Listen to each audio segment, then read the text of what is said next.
Hola, bienvenidos al canal de Estumédicos, donde nos dedicamos a la medicina y a la educación. Y vamos a continuar resolviendo la guía, pero esta vez para área 2 de la materia de química. Comencemos con la pregunta número 1. Nos pregunta, nos da esta expresión, 7834, Se menos 2. Esto contiene determinado número de protones, determinado número de neutrones y determinado número de electrones. Muy bien, este tipo de notaciones de la tabla periódica, eso es lo que significa, ¿no? Para empezar, es el selenio, ¿no? Entonces, aquí tenemos lo que significa cada uno de estos números, ¿no? Es el elemento en cuestión. Lo que tenemos aquí, que es un número que está más pequeño que este número es el número de protones, es decir, el número atómico. Recordemos que el átomo tiene protones en el núcleo, que son las cargas positivas, neutrones, cargas neutras en el núcleo, que tienen, estos dos tienen masa, pesan, y los que son casi ligeritos, casi no tienen masa, son los electrones de carga negativa que están en los orbitales. Entonces, este número, el número atómico, es exactamente el número de protones que tendría un átomo de selenio. Eso es lo que significa. Y este 78 es el número de masa. El número de masa es la suma de protones más el número de neutrones. Esa es la suma, ese es el número de masa, la suma.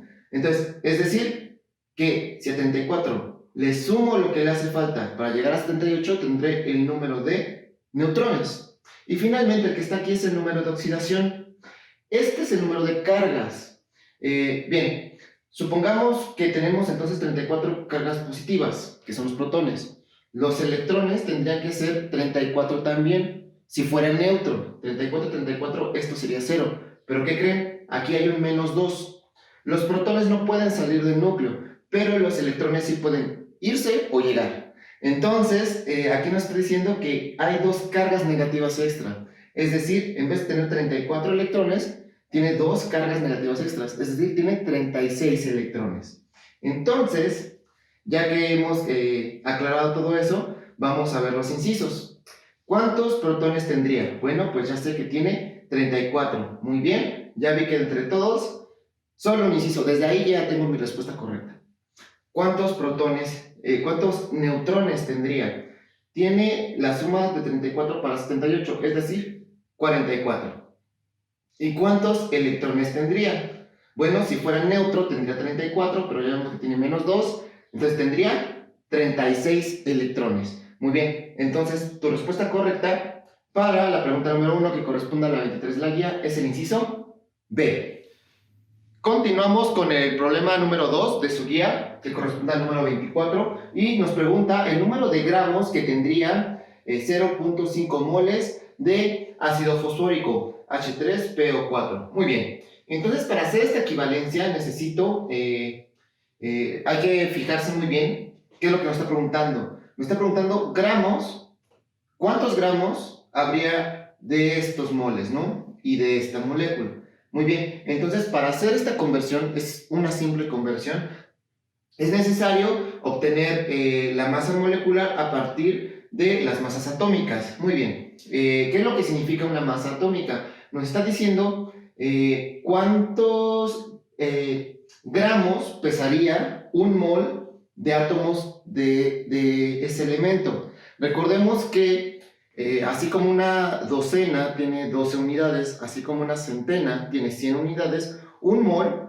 tiene 6.022 por 10 a la 23 unidades. ¿De qué? De lo que sea. Entonces, si yo digo que tengo un mol de átomos de esto, pues tengo 6.022 por 10 a la 23 átomos de esto. Entonces, eso es lo que significa. Esa cantidad de átomos pesa esos gramos. Eso es lo que significa. Entonces, tenemos que un mol de átomos de oxígeno pesa 16 gramos. Un mol de átomos de hidrógeno pesa 1 gramo y un mol de átomos de fósforo pesa 31 gramos. Perfecto. Entonces, la molécula tiene 3 hidrógenos, un fósforo y 4 oxígenos. Entonces, multiplico esas masas atómicas por el número de átomos que tengo en la molécula.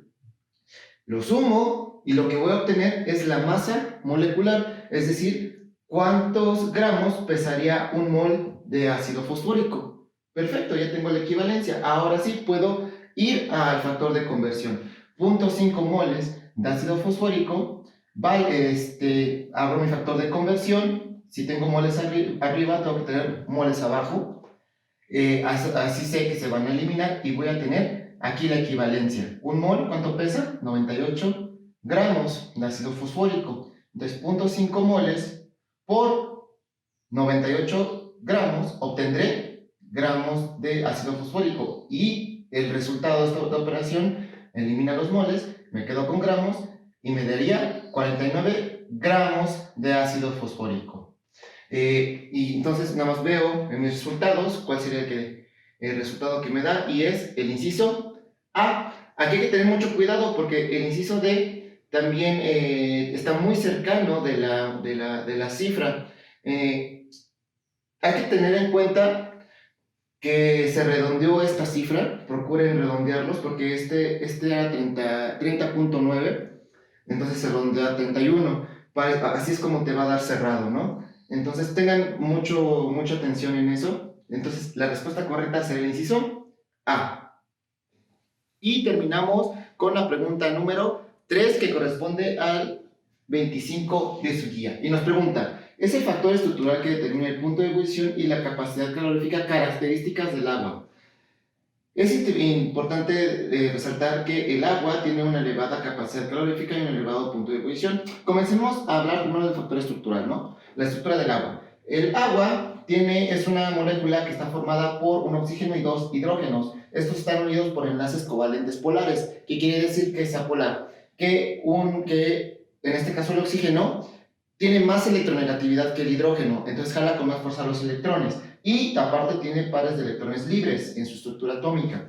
Entonces, esto genera una pequeña parcial de carga. Recordemos que los electrones tienen carga negativa, entonces genera una pequeña parcial de carga negativa de este lado de la molécula, del lado del oxígeno, y una parcial de carga positiva del lado de los hidrógenos. Entonces, esto es importante, ¿por qué? Porque tenemos las moléculas de agua que están interaccionando, y permite que la parcial de carga negativa del oxígeno interaccione con la parcial de carga positiva de los hidrógenos de otra molécula de agua. Esta interacción se denomina puente de hidrógeno. Es una interacción débil, pero como pueden ver hay muchas más moléculas y se van sumando estas interacciones, se van sumando los puentes de hidrógeno. Entonces, si uno quisiera romper los puentes de hidrógeno, se requiere mucha energía porque se acumulan muchos puentes de hidrógeno para comenzar.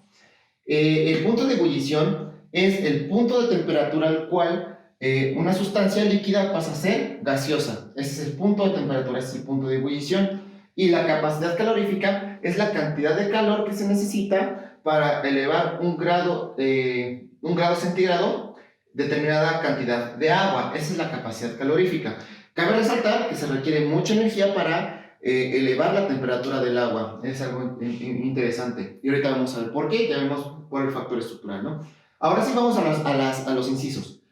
Fuerzas ion-dipolo en moléculas. En ningún punto hablé de iones, entonces no tiene nada que ver. Formación de polos opuestos. Si bien se forman polos porque es una molécula polar, no es la razón por la cual, por sí misma, por esta polaridad, no es la razón por la cual se tiene gran capacidad calorífica y un elevado punto de ebullición.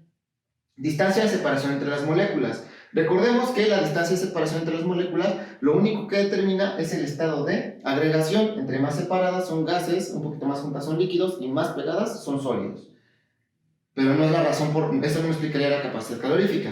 Y finalmente, los puentes de hidrógeno entre las moléculas. Muy bien, como pueden ver, estos puentes de hidrógeno hay que romperlos, requieren mucha energía, y son los determinantes para estas dos propiedades. Entonces la respuesta correcta sería el inciso D.